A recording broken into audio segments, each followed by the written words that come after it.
सुनो सिद्धार्थ कथा। सत्य कथा, पुरुषार्थ कथा, सुनो सुनो सिद्धार्थ कथा। चढ़ते सूरज सा तेजवान वो कीर्तिमान, हुंकार भरे जब कूच करे, थर थर कांपे आसमान। वो राजपुत्र वो शूरवीर, पर्वत को भेद दे उसके तीर, शांति का स्रोत करुणा की धार, निर्झर झरे मन से अपार। वो राजपुत्र वो शूरवीर, पर्वत को भेद दे उसके तीर, है शाक्य वंश का वो तारा, जगमग है जिससे जग सारा। सत्य कथा, पुरुषार्थ कथा, सुनो सुनो सिद्धार्थ कथा।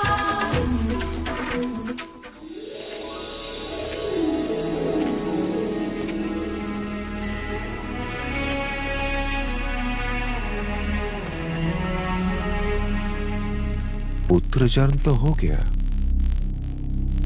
महादेवी कहां जा रही इस समय? भाई महाराज,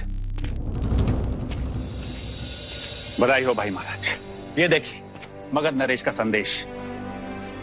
युवराज सिद्धार्थ के पुत्र राहुल शुभ शगुन लेकर आए। मगध नरेश ने हमारी भेजी हुई मंत्रणा की प्रार्थना स्वीकार कर ली है और मंत्रणा के लिए आमंत्रित भी किया है। और ये लिखा है कि वो इस बात से अति प्रसन्न है कि शाक्यों की ओर से मंत्रणा करने स्वयं युवराज सिद्धार्थ आ रहे हैं। बस अनुज, एक बार मगध से संधि हो जाने दो, फिर देखता हूं कि प्रसन्नजीत कैसे हमारे और आंख उठाकर देखता है। शाक्यों के सारे विरोधी नामशेष रह जाएंगे। अनुज, शीघ्र से शीघ्र युवराज के मगध जाने का प्रबंध करो। अवश्य भाई महाराज। नहीं बांदुल, ये असंभव है। मगध नरेश ऐसा निर्णय नहीं ले सकते। संधि हमारे और हमारे शत्रु से मंत्रणा, नहीं नहीं, वो ऐसा नहीं कर सकते। तुम अवश्य कहीं चुके हो बांदुल। क्षमा करें महाराज, पर उन्होंने स्वयं युवराज सिद्धार्थ को मंत्रणा के लिए आमंत्रित किया। युवराज सिद्धार्थ को? जी महाराज, और उनकी मित्रता तो आपने सिद्धार्थ के विवाह में देखी ली है। और वैसे भी महाराज बिंबिसार हमारी तुलना में शाक्यों से अधिक प्रभावित है। अर्थात हमें इस मंत्रणा को रोकना होगा बांदुल। जी महाराज। तुम आज ही मगध के लिए प्रस्थान करो। लोगों में यह समाचार फैलाओ कि तुम हमारी बहन वैदेही के लिए कुछ भेंट लेकर मगध जा रहे हो और लौटते समय मगध और कपिलवस्तु के मार्ग पे पड़ाव डालोगे और सिद्धार्थ के मगध पहुंचने से पहले ही तुम उसे मृत्यु के घाट उतार दोगे। हम कहेंगे कि मगध वासियों ने अपराध किया है। अपराध मगध में होगा और मित्र शत्रु हो जाएंगे। हम यहां से कपिलवस्तु पर आक्रमण करेंगे, दूसरी ओर से तुम दोनों तरफ से कपिलवस्तु को घेर लेंगे, उध्वस्त कर देंगे। हाँ, बस ध्यान रहे सिद्धार्थ जीवित ना रहे। जी महाराज।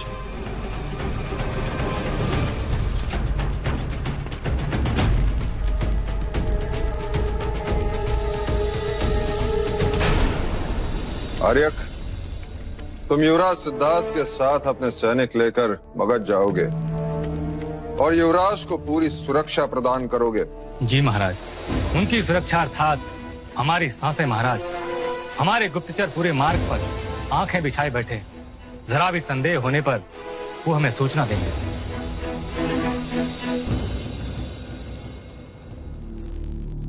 महादेवी, आप यहाँ? क्षमा करें महाराज, पर मैं आपसे बात करना चाहती हूँ। एकांत।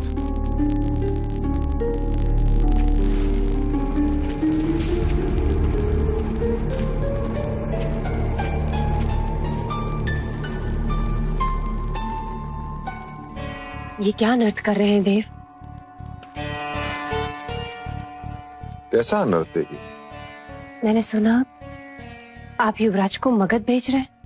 मैं नहीं भेज रहा हूं देवी, उसके लिए आमंत्रण आया है। परंतु क्या ये अनर्थ नहीं कि जिसे कपिलवस्तु की सीमाओं के बाहर जाने की भी अनुमति नहीं दी आपने, आज उसे इतनी दूर मगध भेज रहे हैं? समय समय की बात है, तब मेरे मन मस्तिष्क पर केवल असित मुनि की भविष्यवाणी ही गूंजती थी कि सिद्धार्थ सन्यासी बनेगा। परंतु अब वो भय नहीं, सिद्धार्थ बड़े हो गए, एक क्षत्रिय के भांति शस्त्र और शास्त्र में परिपूर्ण है, अपना भला बुरा भली भांति समझते, विवाह कर चुके हैं और अब तो उनकी गोदी में पुत्र भी है। अब मैं निश्चिंत हूं कि वो संसार से विमुक्त हो ही नहीं सकते, मगर नरेश महाराज बिंबिसार उन्हें अपना मित्र मानते हैं। मंत्रणा का सुझाव स्वयं सिद्धार्थ का था, इसलिए मैंने उसे अनुमति दे दी। पर देव, चिंताओं को त्यागो महादेवी, और आज से ही तैयारियां प्रारंभ कर दो। मगध से लौटते ही मैं युवराज का राज्याभिषेक कर दूंगा और मुक्त हो जाऊंगा। मेरी बात को समझिए देव, यदि आप सिद्धार्थ का राज्याभिषेक करना चाहते हैं तो उसे मगध ना भेजें। मार्ग विकट है, राह में कुछ भी हो सकता है।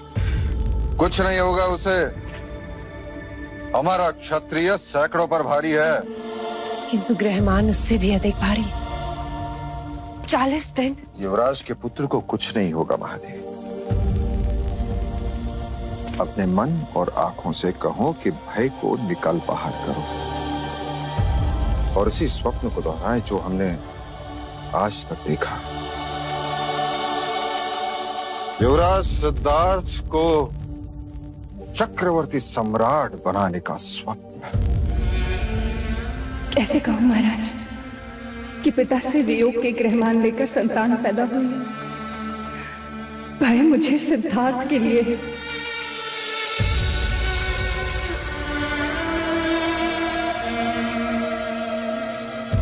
अब क्या करूं? कैसे रोकूं सिद्धार्थ को मगध जाने से?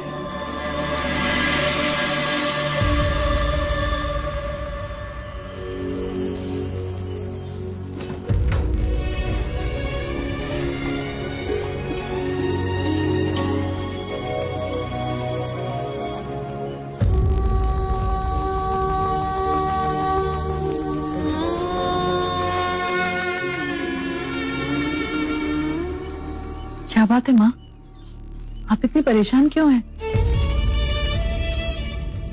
यशु, क्या तुम्हें सिद्धार्थ के मगध जाने की सूचना मिली? हाँ, कुछ देर पहले लौशिका ने बताया। महाराज बिंबिसार ने उन्हें आमंत्रित किया है।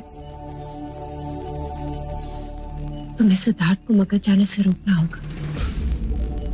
पर क्यों माँ? महाराज और आप भी तो यही चाहते हैं कि युवराज सांसारिक बातों में, राजनीति में रुचि ले, और आज जब वो हम आज भी वही चाहते हैं यशु,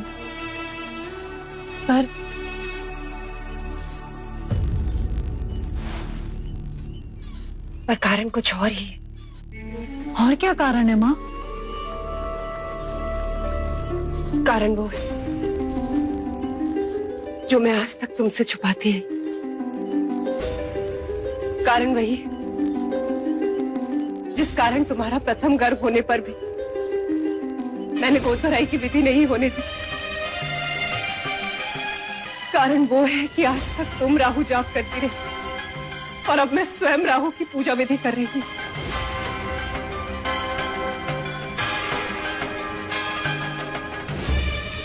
ग्रहमान भारी,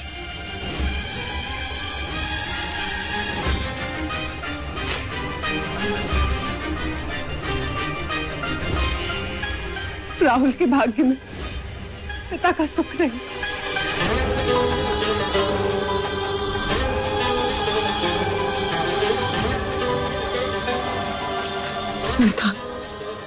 सिद्धार्थ की मृत्यु या सिद्धार्थ से वियोग।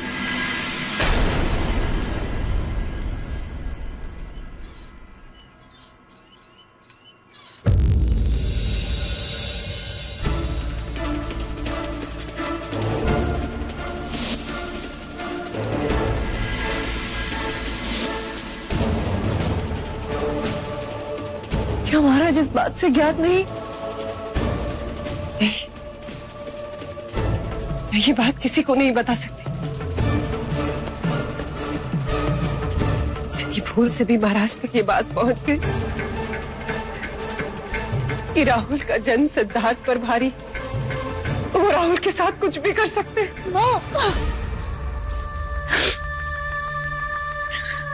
यशो, तुम जानती हो कि महाराज सिद्धार्थ से बहुत प्रेम करते हैं। यशो, बस तुम ही हो जो सिद्धार्थ को मगध जाने से रोक सकती हो।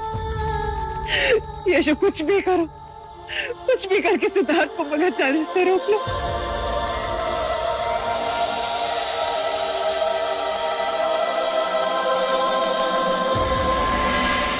ओम राहवे नमः।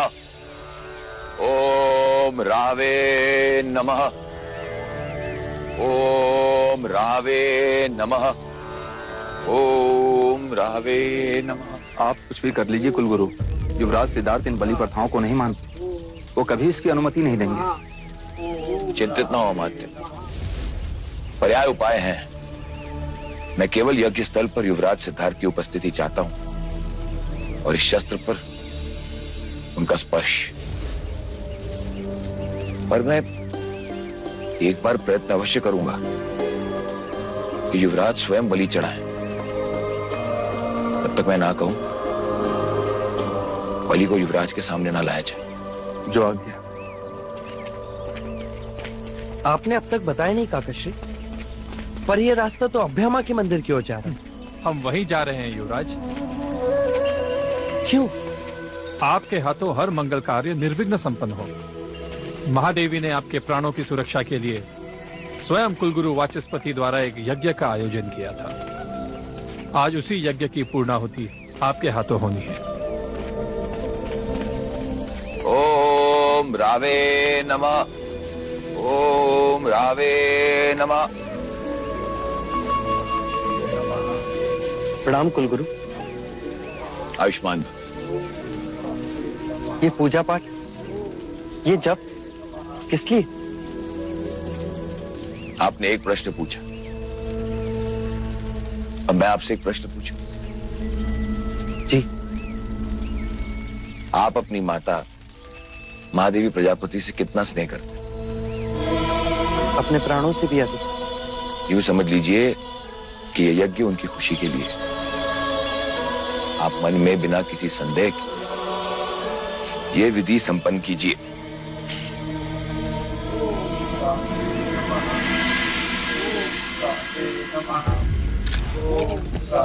आयुष्मान भव।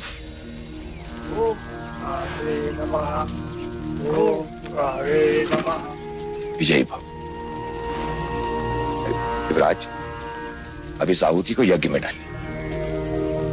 ओम राहवे नमः। ओम राहवे नमः। ओम राहवे नमः। ओम राहवे नमः। ओम राहवे नमः। ओम राहवे नमः। युवराज, ओम राहवे नमः। इसे स्पर्श कीजिए।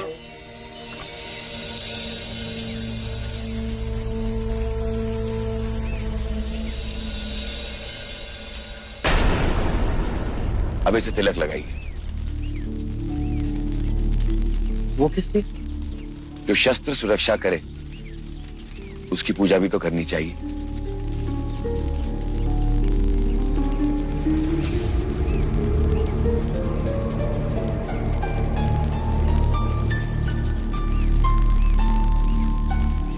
अब आप इसे लीजिए, हवन कुंड के 5 फेरे लीजिए और बाहर आइए।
युवराज, अब कोई संदेह नहीं, कोई भी सोच नहीं।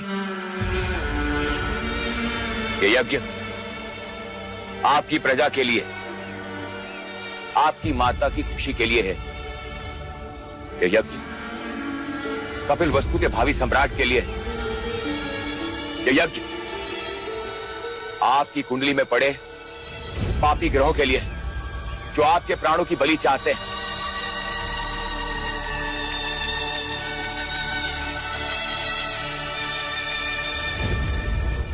अब मेरे साथ बोलिए, अपने प्राणों की रक्षा हेतु,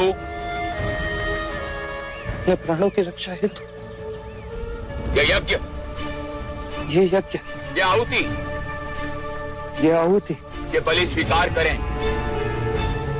ये बलि स्वीकार करें। अब एक ही प्रहार से बलि का धड़ अलग करें। बोलिए अभय माता की जय, अभय माता की जय, अभय माता की जय।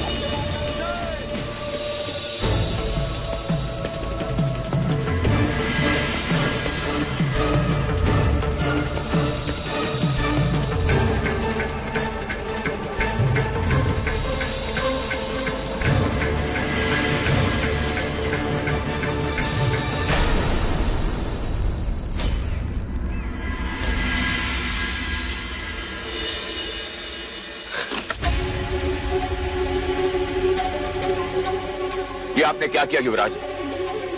क्या आप मुझसे क्या करा रहे हैं कुलगुरु? ये बलि पूजा है, आपको मां अभया को बलि चढ़ानी है। क्यों? किस लिए? इस बलि के बाद आपके सारे संकट समाप्त हो जाएंगे। अर्थात अपने प्राण बचाने एक निर्दोष मूक पशु के प्राण हर लूं? ये सुनकर भी धिक्कार आता है कुलगुरु, आपको सोचकर नहीं आता? युवराज, ये बलि आवश्यक है, शास्त्रों में लिखा है। पढ़ा है मैंने, जो शास्त्रों में लिखा है, कथित ईश्वर को प्रसन्न करने अपनी प्रिय वस्तु अर्पण करें, और मनुष्य को अपने प्राणों से अधिक कुछ प्रिय नहीं। पर वो अपने प्राण नहीं दे सकता, इसीलिए इन मूक पशुओं की बलि चढ़ाता है। यदि आप ये बलि नहीं देंगे तो राजा अभी तुरंत ही बलि देंगे। मैं उन्हें भी रोकूंगा। युवराज, तुम्हारे प्राणों से कपिल वस्तु का भविष्य जुड़ा है, इसलिए इस निर्दोष का भविष्य छीन लूं। यदि ये बलि नहीं चढ़ाई गई, मृत्यु योग प्रबल होगा। तो मैं अपनी मृत्यु से स्वयं लड़ूंगा, पर जो लड़ नहीं सकता उसे मरने नहीं दूंगा।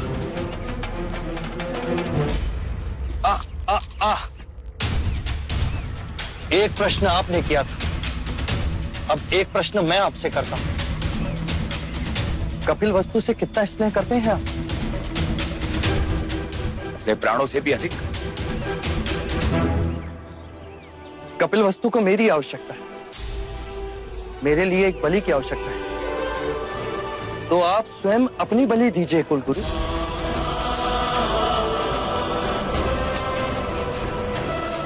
मेरे संकट भी टल जाएंगे और आपकी पूजा भी पूर्ण हो जाएगी। जो प्राण दे नहीं सकते वो प्राण ले भी नहीं सकते।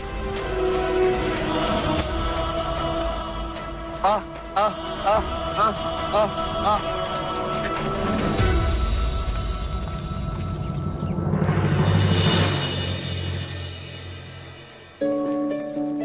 देवी, ये फूल खास राहुल के लिए है।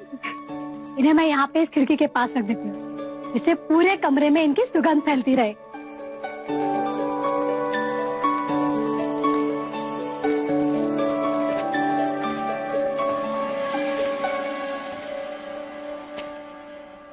राहुल के आने के पश्चात ये कमरा जैसे महकने लगा है खूब।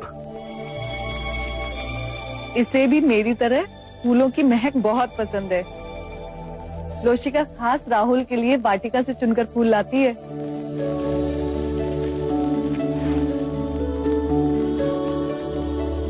ले ले ले ले ले।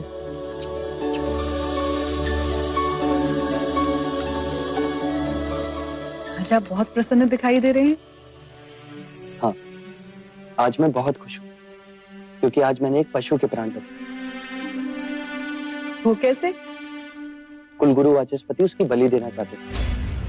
कहते हैं कि मेरे ग्रह विपरीत है, इसीलिए बलि देनी होगी। अब तुम ही बताओ गोपाल, मेरे ग्रह विपरीत हो रहे, उस बेचारे प्राणी का क्या दोष? वो क्यों अपने प्राण गवाए? कहते हैं राहु दोष।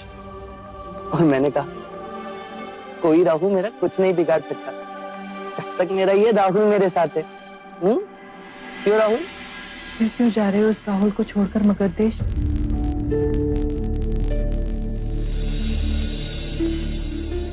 तुमने कैसे जाना? तुम तो इस कक्ष के बाहर निकलती नहीं। पर मेरी दृष्टि हमेशा आप पर रहती है। फिर तो तुम इस बात से भी ज्ञात होगी कि क्यों जा रहा हूं। क्या आपकी जगह कोई और नहीं जा सकता? इस समय मुझे और राहुल को आपकी बहुत आवश्यकता है। कुछ ही दिनों की तो बात है कुबा। अर्थात आपके लिए मगध जाना हम दोनों से भी अधिक महत्वपूर्ण है। मगध जाने से कपिलवस्तु सुरक्षित रहेगा, मगध से व्यापार बढ़ेगा तो लोग सुखी होंगे। मेरा जाना मेरे लिए नहीं, लोक कल्याण के हेतु। पीड़ा हुई सुनकर हम दोनों की तुलना में लोक कल्याण अधिक आवश्यक है। गोपा,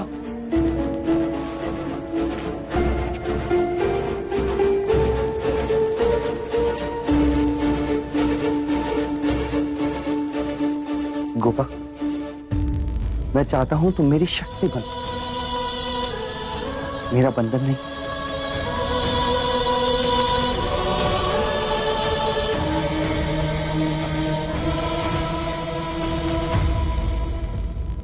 मैं तो केवल आपकी सुरक्षा चाहती हूँ।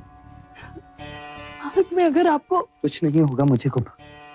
यदि मनुष्य को अपनी शक्ति पर विश्वास हो तो कोई ग्रह उसका कुछ नहीं बिगाड़ सकता। देखो, प्रकृति ने मेरा रास्ता फूलों से भर दिया। अब तुम भी मुझे हंसकर विदा करो।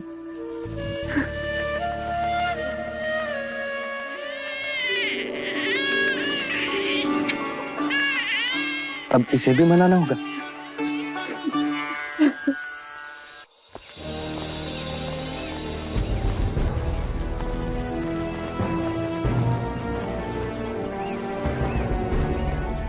यशस्वी भव।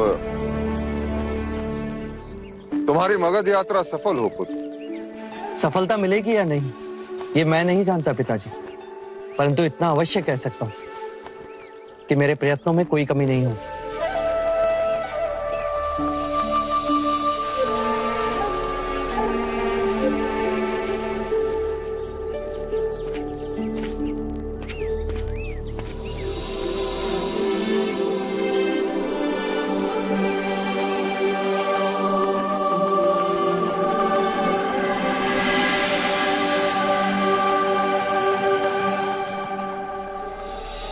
मगध के वासी लगना चाहिए तुम सब। ऐसा स्वंग रचो कि कोई पहचान ना पाए। लगना चाहिए कि किसी बारात ने पड़ाव डाला।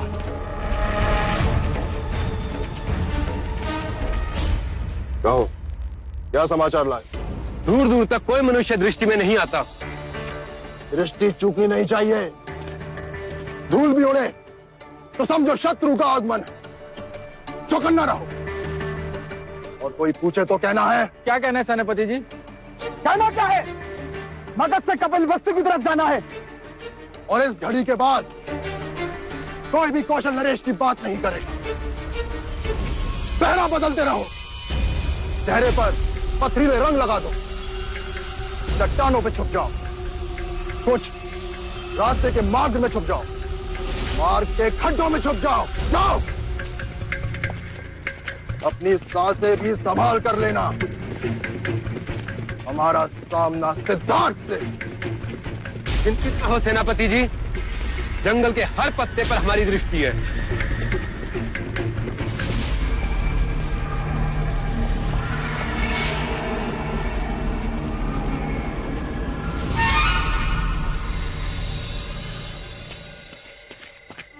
युवराज की जय हो। कहो शल्य, क्या आगे मार्ग भय रहित है? नहीं महाराज, आगे कौशल नरेश प्रसन्नजीत के सेनापति बांदुल ने अपने सैनिकों के साथ पड़ाव डाला है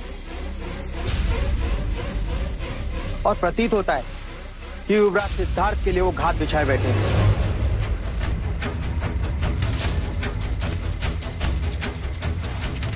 पर वो यहाँ क्या कर रहे हैं? आप तो जानते ही हैं, महाराज बिंबिसार की महारानी कौशल नरेश प्रसन्नजीत की बहन है। उन्हीं के नाम कुछ भेंट लेकर आए थे, अब लौट रहे हैं। अर्थात भेंट तो एक बहाना था इस रास्ते पर पहुंचने का और हमारा रास्ता रोकने का। शल्य, हमारे सारे शाक्य गुप्तचरों को संदेशा भेज दो कि वो एकत्रित हो जाएं। हमें बांदोल का सामना करना होगा। नहीं आर्यक, मैं युद्ध नहीं चाहता। आप चिंतित न हो युवराज, विजय हमारी ही होगी। मैं जानता हूं, मुझे तुम पर और हमारे सैनिकों के शौर्य पर कोई संदेह नहीं, पर केवल अपने एक प्राण के लिए मैं इतने प्राण दांव पर नहीं लगा सकता। पर मगध पहुंचने का और कोई दूसरा मार्ग नहीं है युवराज? है आर्यक, पूर्व की चट्टानों को पार कर हम मगध पहुंच सकते हैं और यही वो रास्ता है जो मुझे मगध को दिखाना है। किंतु वहां घोड़े नहीं जा सकते, वो चट्टानों का मार्ग है। बीच में दलदल भरी नदियां हैं, हमें चट्टाने चढ़ के जाना होगा। हमें हर पल खाई का खतरा बना रहेगा। हमें नहीं, केवल मुझे। आप सब यहीं रहेंगे ताकि बांदुल को यही लगे कि मैं यहीं हूं। आपकी सुरक्षा महाराज का आदेश है। आर्यक, कल प्रातःकाल मैं और चन्ना मगध जाएंगे और ये मेरा आदेश है।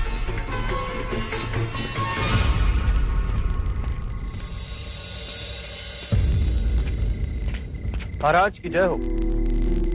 क्या समाचार है मगध से? मोर्चे संभाल लिए गए महाराज, जाल बिछाया है, बस आखिर की प्रतीक्षा कर।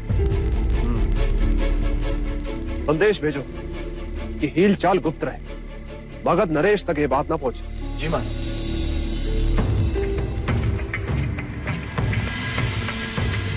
महाराज की जय हो। अभी अभी कपिल वस्तु से समाचार मिला है कि युवराज सिद्धार्थ मगध की ओर निकल चुके हैं।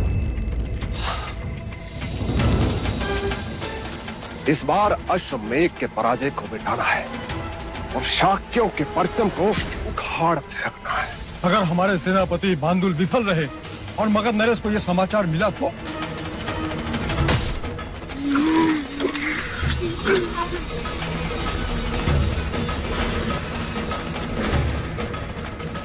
अब जो हमारी विजय पर संदेह करेगा उसे देह दान करना होगा।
ठहरो, तुम भीतर नहीं जा सकते।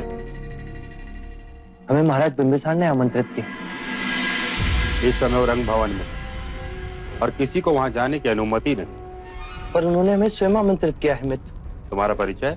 आप शाक्य देश के कपिल वस्तु से आए युवराज सिद्धार्थ गौतम, आपके महाराज बिंबिसार के मित्र हैं और मैं इनका सेवक।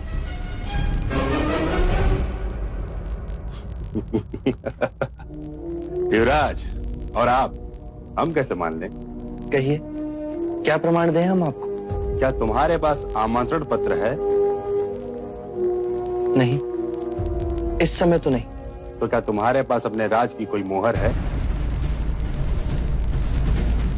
नहीं, इस समय तो वो भी नहीं। तो फिर महाराज से मिलना भी नहीं हो सकता। हाँ, पर मेरे पास उनकी मित्रता की मोहर अवश्य है। ये मगध नरेश से मेरी मित्रता का प्रतीक है, देखते ही पहचान नहीं।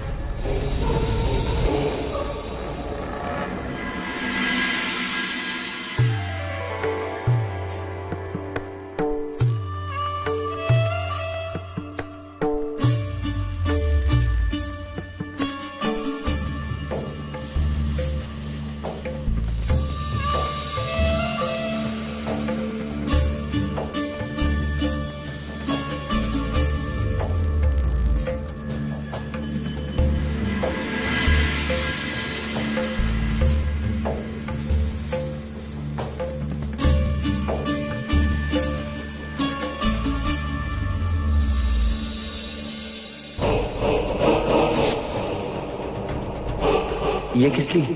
ये हमारी अति प्रिय अंगूठी है, इसे आप अपने पास रखिए, हमारी मित्रता का चिन्ह।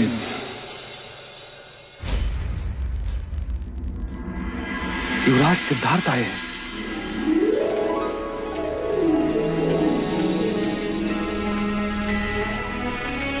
मगध राज्य में तुम्हारा स्वागत है मित्र। क्षमा करना, मेरे द्वारपाल ने आपको पहचाना नहीं। इसमें इनका कोई दोष नहीं। हमारी दशा ही ऐसी कि दर्पण भी पहचानने से मुख मोड़। महाराज शुद्धोदन और कपिल वस्तु दोनों कुशल तो है? जी महाराज। युवराज, क्या आपके वस्त्र को क्या हुआ? वो हम पूरब के मार्ग से आए, इसीलिए। पूरब के मार्ग से? क्या आप उन पहाड़ों से उतर कर आए हो? जी महाराज, ये विषय भी हमारी मंत्रणा का एक विषय है कि मैं पूर्व के मार्ग से आया तो क्यों है। मंत्रणा विस्तार से होगी। प्रथम भीतर चलिए, पहाड़ों की थकान दूर कीजिए। मंत्री से कहो अतिथि कक्ष की व्यवस्था की जाए, और जब तक युवराज सिद्धार्थ यहाँ है हम किसी अन्य से नहीं मिलेंगे। आइए। कुछ अतिथि महल के होते हैं और कुछ हृदय के। तो बांदुल आपका रास्ता रोके खड़ा था, इसी कारण आपने पूरब का मार्ग अपनाया। वाह, बड़ी चतुराई दिखाई आपने। अब वो आपका मार्ग में प्रतीक्षा कर रहा है और आप यहाँ मेरे साथ। युवराज, यदि मुझे पहले पता होता तो मैं अपने सैनिकों को आपको लेने के लिए कपिलवस्तु भेज देता। सैन्य दल तो मेरे साथ भी था महाराज। बांदुल का सामना हम सरलता से करते और उसे पराजित भी करते, परंतु मैं युद्ध नहीं चाहता था। अकारण ही दोनों ओर के सैनिक अपने प्राण क्यों खोए?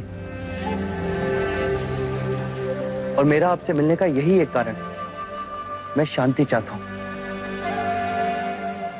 कोई किसी से ना लड़े, सारी प्रजा सुख और शांति से जी। युवराज, आपके विचार तो अति उत्तम है। इसके लिए आपने क्या सोचा? शाक्य देश से रोहिणी नदी बहती है, जिस पर मैं सेतु बनवा रहा हूं, जो पूर्व की चट्टानों को जोड़ेगा, जिसको चीरते हुए मार्ग मगध तक पहुंचेगा। इस मार्ग के उपयोग से आपका लोहा पश्चिमी देशों और उत्तर भारत तक पहुंचाया जा सकता है। इस समय आप व्यापार कौशल के मार्ग द्वारा करते हैं, जिससे आपके प्रवास में दिन भी अधिक लगते हैं और जगह जगह भारी चुंगी भी देनी पड़ती है। यदि आप हमारे शाक्य के मार्ग से व्यापार करेंगे तो आपका समय भी बचेगा और आपको चुंगी भी एक ही बार देनी पड़ेगी, वो भी मित्रता के नाम पर। और आपसे हमारी मैत्री संधि के कारण कौशल नरेश प्रसन्नजीत हम पर आक्रमण नहीं करेंगे, और कौशल आपसे युद्ध नहीं करते क्योंकि वो आपके संबंधी। और वैशाली गणतंत्र के साथ आपके और हमारे विचारधारा मेल खाती, तो उससे चारों देशों में शांति बनी रहेगी, सभी सुखी होंगे। युद्ध और ईर्ष्या का अंत होगा और शांति का उदय। मैं आपसे प्रश्न पूछ सकता? जी, क्या मैं आपका शीश चूम सकता हूं? अवश्य।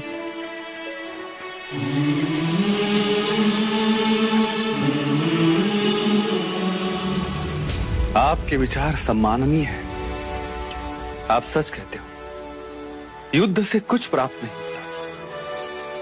मैं मगध नरेश बिंबिसार आज से आपके साथ वचनबद्ध हूं सिद्धार्थ।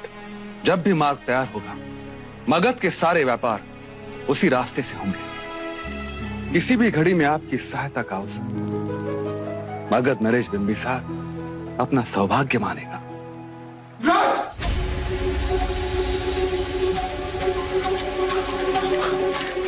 मगध नरेश और युवराज की जय हो।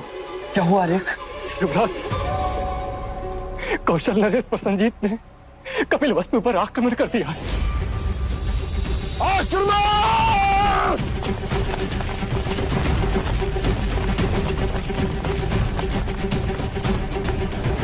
क्या? आपके प्रस्थान करते ही बांदुल ने हम पर आक्रमण किया और फिर वो कपिल वस्तु की ओर गया। युवराज,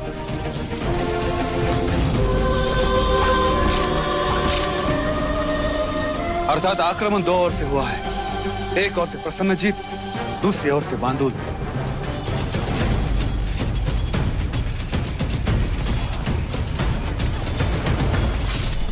क्या ये समाचार हमारे गुप्तचरों तक पहुंचा? जी महाराज, ये सत्य है। कौशल ने अचानक से आक्रमण किया महाराज।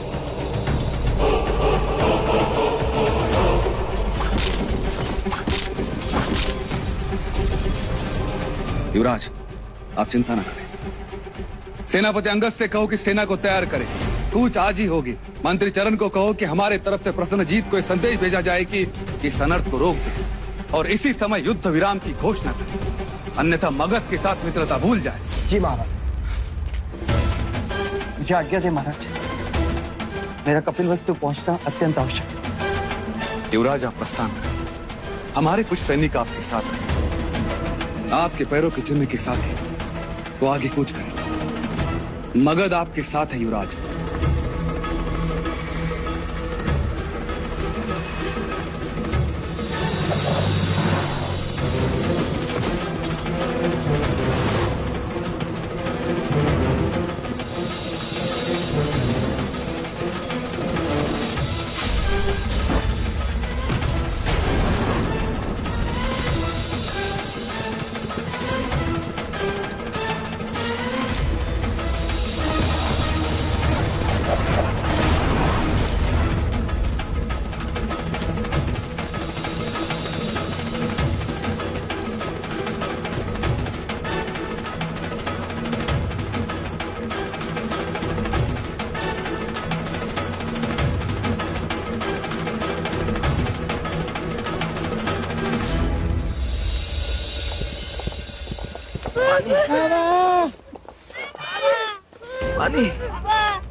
पानी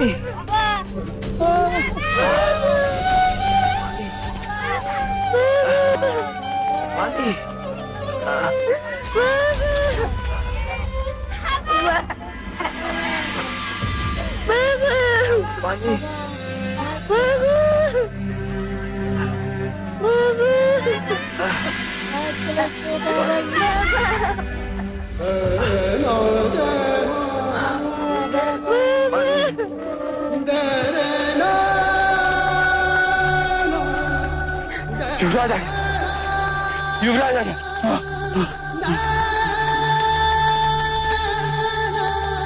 जो भी घायल मिले तुरंत उपचार के लिए लेके जाओ।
सत्य कथा, पुरुषार्थ कथा, सुनो सुनो सिद्धार्थ कथा।